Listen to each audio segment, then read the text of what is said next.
우리가 마태복음을 이제 계속 공부를 하고 있습니다. 그 예수님의 삶을 이렇게 태어나실 때부터 쭉 지금 살펴왔는데, 마태 이 기자는 예수님이 어떻게 무엇을 하시는지 아주 간략하게 먼저 말씀을 했습니다. 마태복음 4장 23절, 24절에 예수께서 온 갈릴리에 두루 다니사 그들의 회당에서 가르치시며 천국 복음을 전파하시며 백성 중에 모든 병과 모든 약한 것을 고치시니 그랬어요. 그래서 예수님이 온 갈릴리 동네를 다니시면서 첫 번째는 회당에서 가르치셨고, 두 번째는 천국 복음을 전파하셨고, 세 번째는 각종 약한 것과 병들을 고치셨다. 그 예수님의 하신 일을 간략하게 이렇게 얘기하고 있습니다. 근데 마태복음 9장 35절에 보니까 똑같은 얘기가 있어요. 예수께서 모든 도시와 마을에 두루 다니사 그들의 회당에서 가르치시며 천국 복음을 전파하시며 모든 병과 모든 약한 것을 고치시며. 그래서 마태복음 24장 그 마지막에 있는 그 예수님의 하신 일 하고 마태복음 9장 거기에 예수님이 하신 일이 똑같아요. 그렇죠? 두 군데 나와요. 그 세 가지 하셨어요. 가르치셨어요.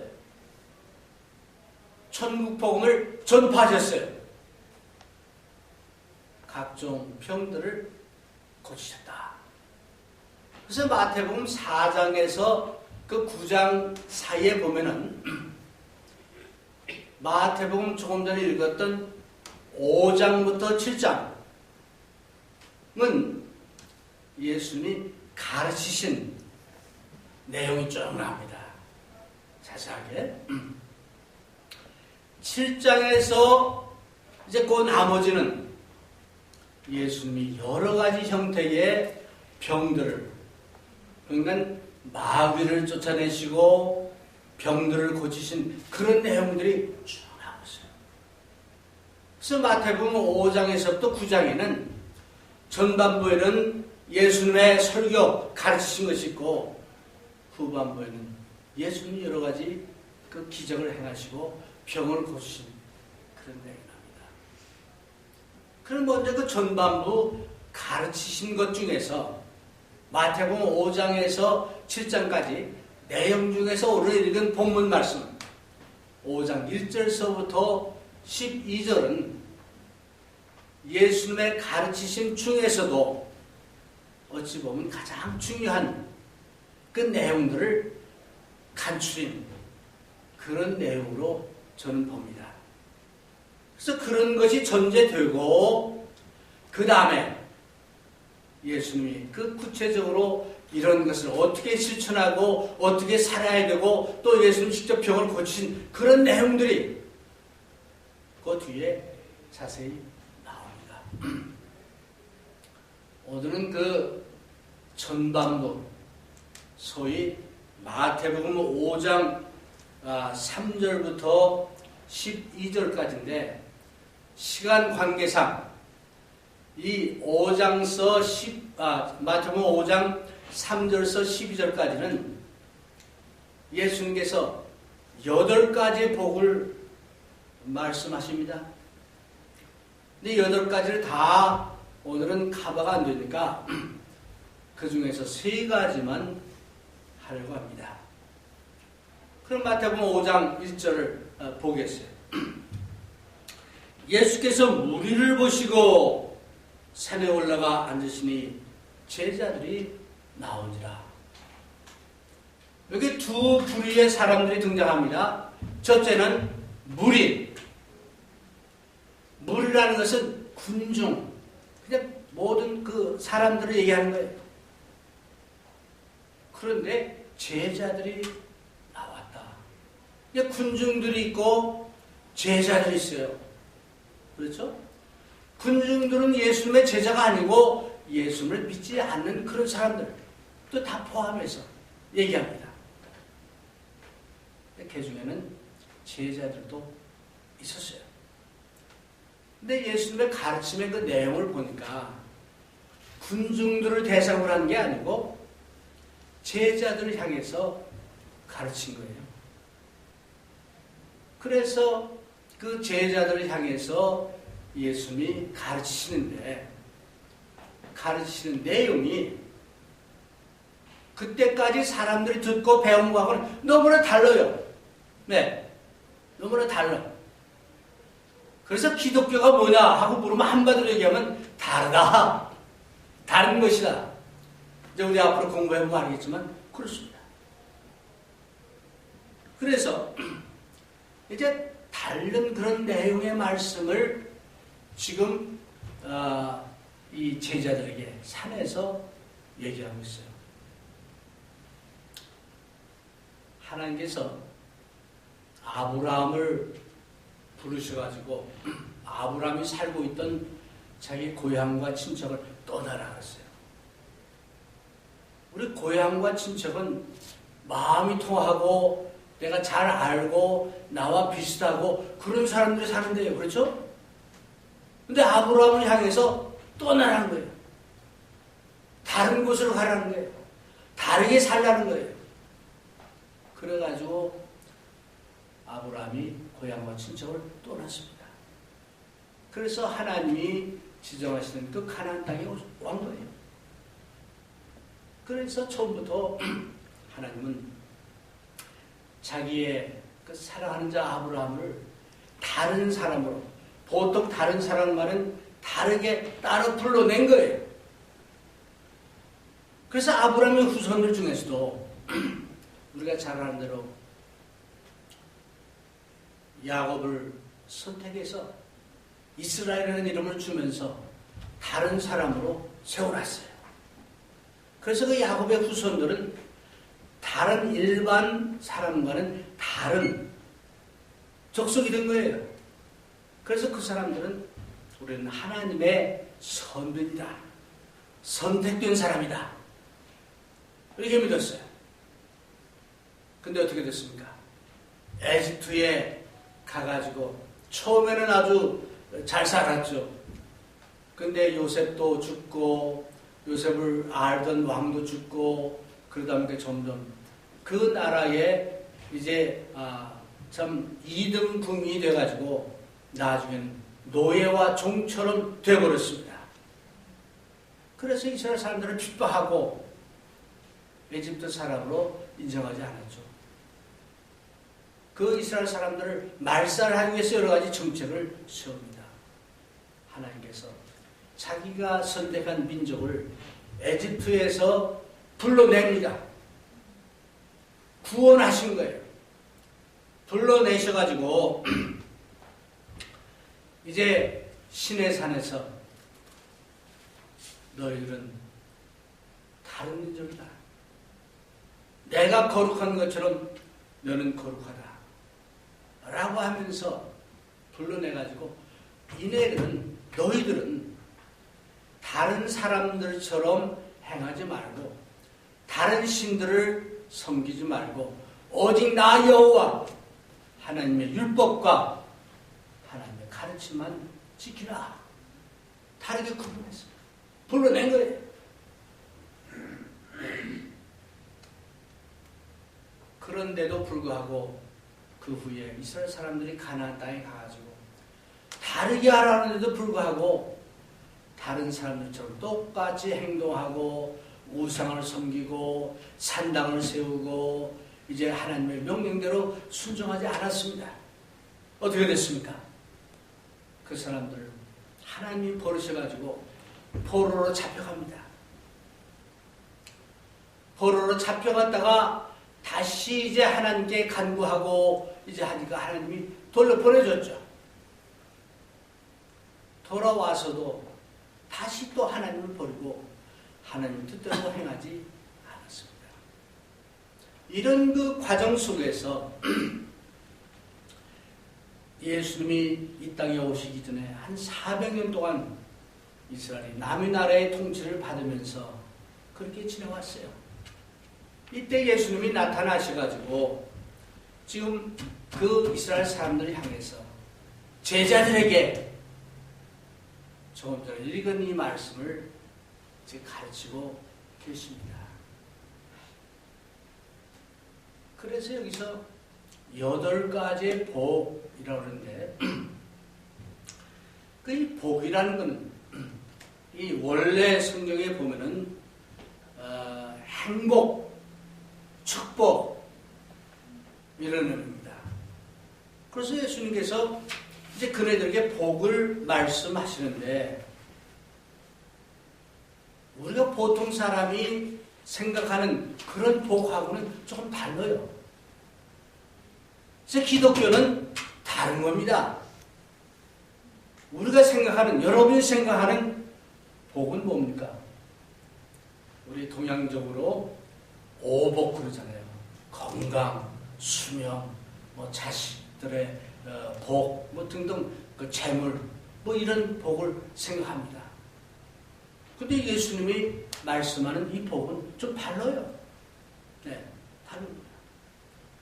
그래서 여기 보니까 3절에 심령이 가난한 자는 복이 있나니 천국이 저희 것이며, 심령이 가난한 자는 복이 있나니 현재형입니다. 있을 것이니가 아니고 심령이 가난한 자는 복이 있나니 지금 현재 얘기입니다.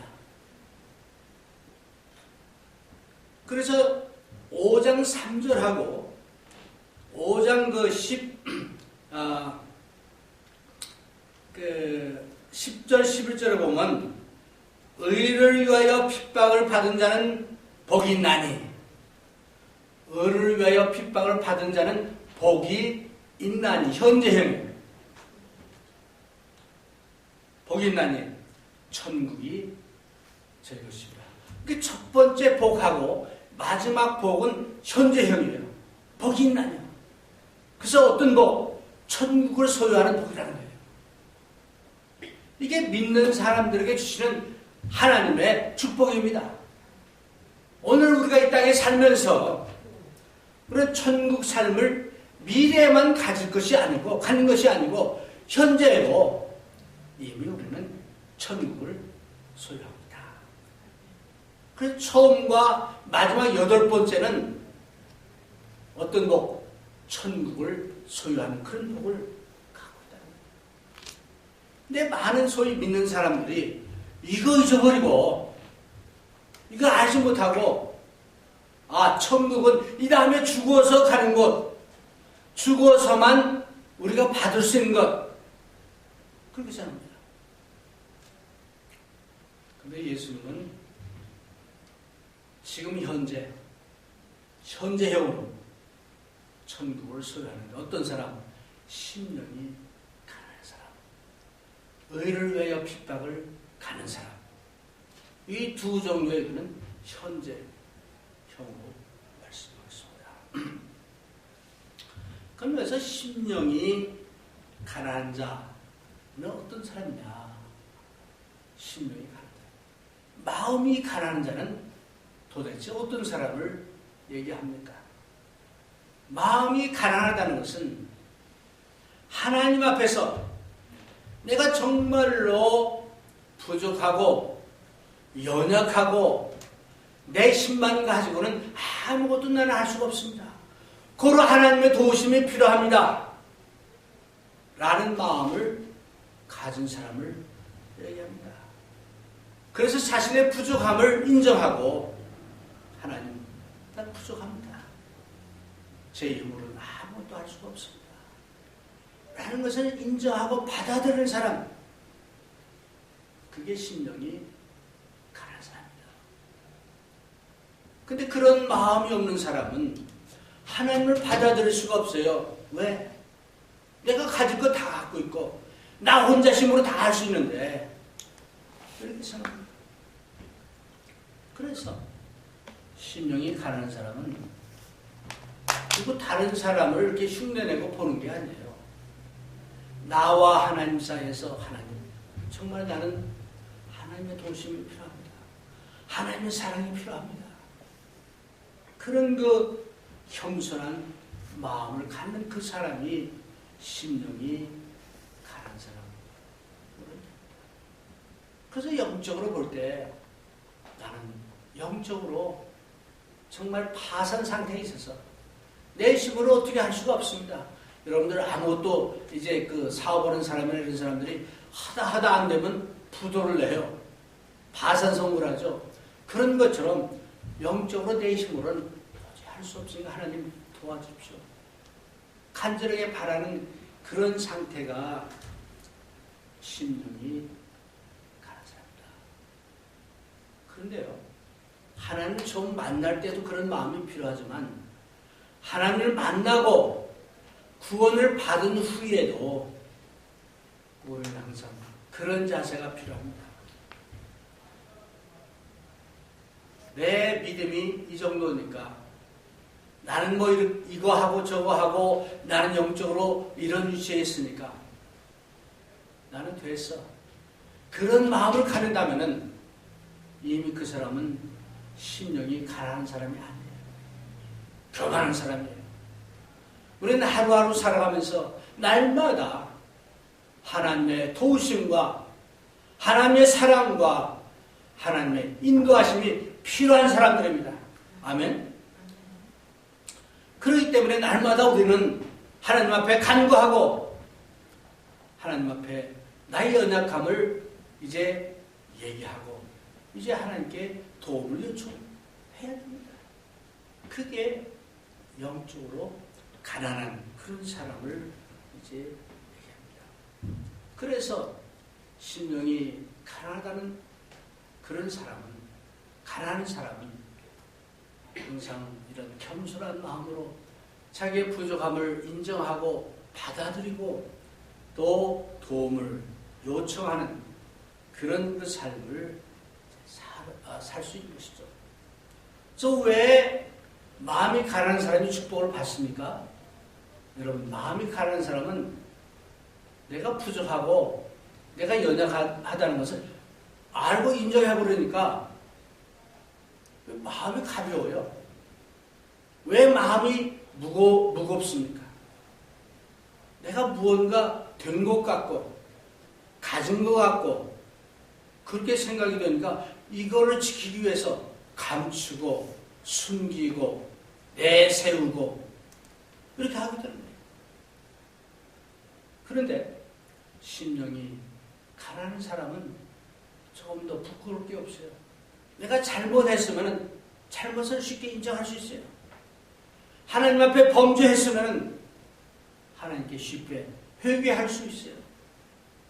근데 그렇지 않으면 그게 잘 안 돼요. 그래서 신앙생활을 오래 한 사람들이 이게 잘 안 돼요. 왜? 나는 누구보다는 나은데 나는 뭐 이 정도인데 아니에요.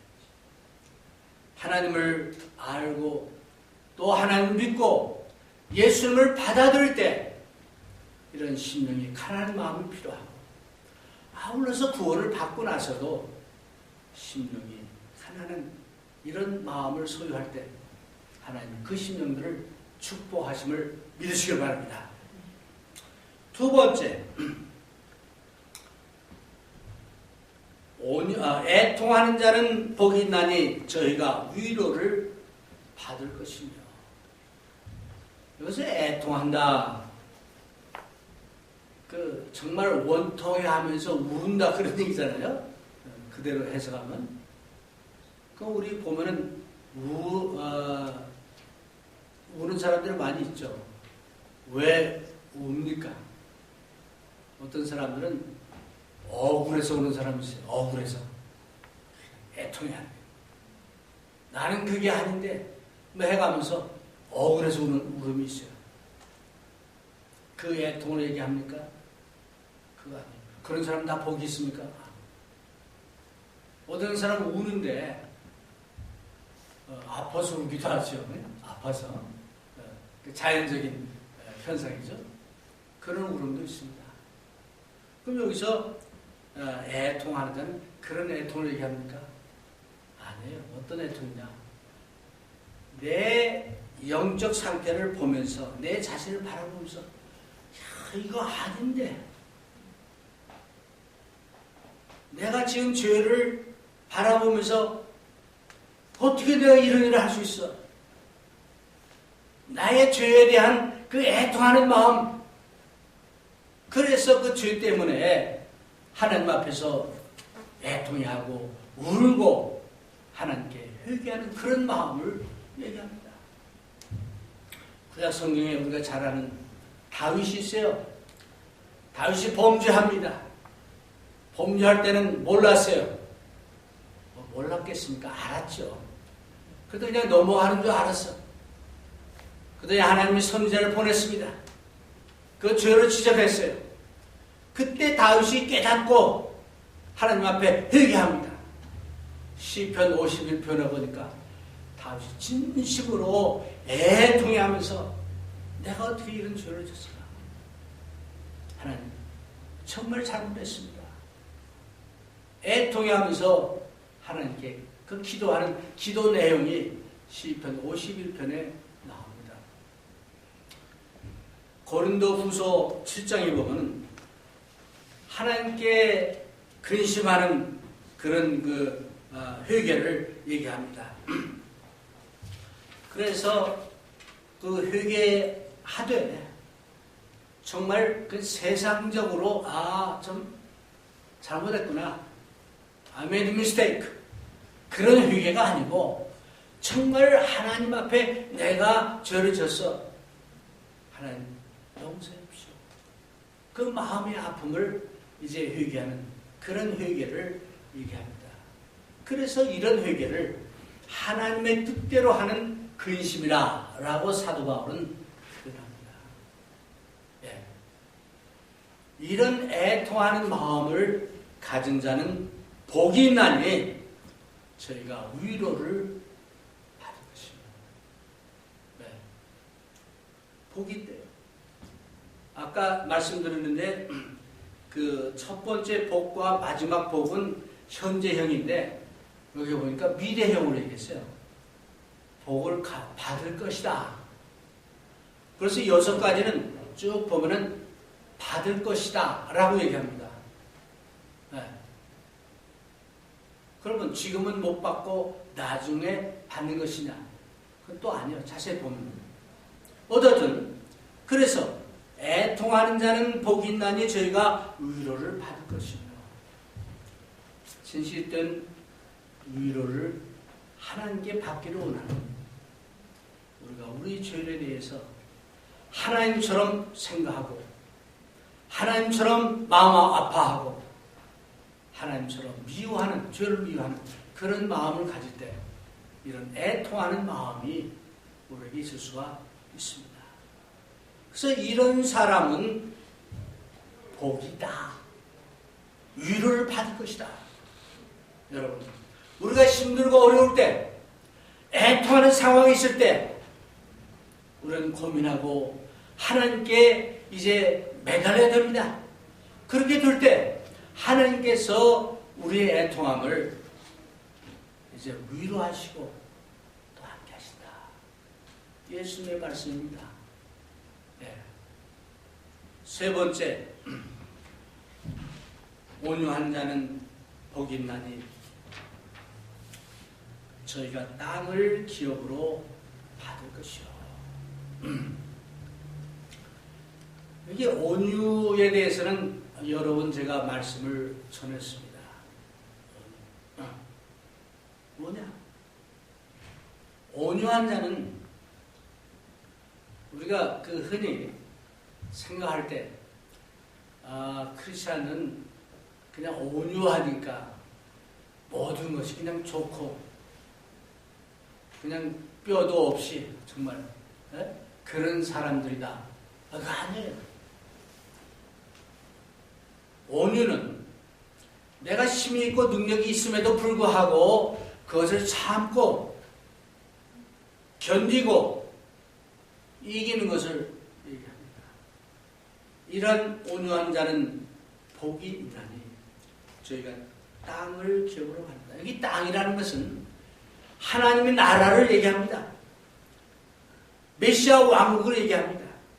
이런 사람이 하나님의 나라를 기업으로 받는다. 라는 얘기예요. 네.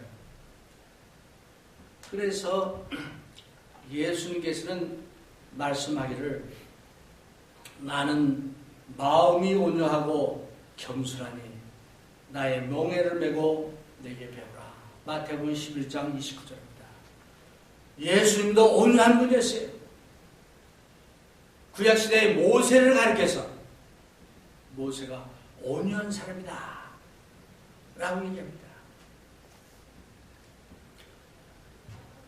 여러분과 저는 어떤 사람입니까? 온유한 사람입니까? 온유한 사람이 땅을 기업으로 받는다. 그럼 이 온유한 사람은 어떤 사람을 얘기하냐? 온유한 사람은요, 시편 37편에 보면 자세하게 그 온유한 사람의 여러 가지 품성이 나옵니다. 온유한 사람은 하나님을 신뢰합니다. 하나님을 믿습니다.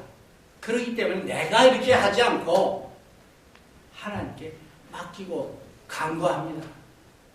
온유한 사람은 내가 원수 갚으려고 하지 않아요. 왜? 하나님께서 갚아주시기 때문에.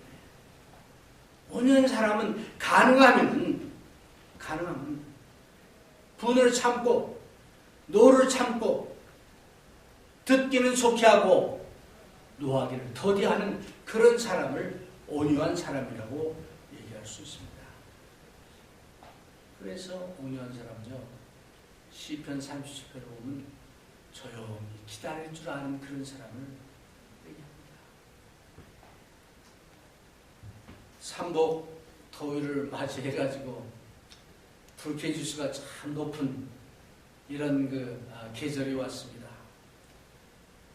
불쾌지수가 높고 그 다음에 신경질이 쉽게 나고 하는 이럴 때 어쩌면 온유한 사람이 더 필요한 게 아닌가 싶어요. 여러분, 우리가 성질이 나고 쉽게 분을 내고 화를 낼 수 있는 이런 시기에 주님의 온유함처럼 우리도 온유한 마음으로 이제 기다리고 맡기고 하나님을 신뢰하고 그런 삶을 살 때 땅을 기업으로 받는다. 하나님 나라를 기업으로 받으시다. 주님이 말씀하고 있습니다. 이제 우리가 소위 말하는 8가지 복, 8복 중에서 3가지를 오늘 이제 우리가 말씀을 들었습니다. 이런 복 받는 사람, 하나님 나라를 소유한 사람, 애통할 줄 아는 그런 사람, 온유한 그런 사람이 되어서 한 주간 동안 정말 하나님의 사랑을 받고 주님 안에서 축복받고 승리하는 여러분들이 되시기를 주님의 이름으로 권면해 드립니다.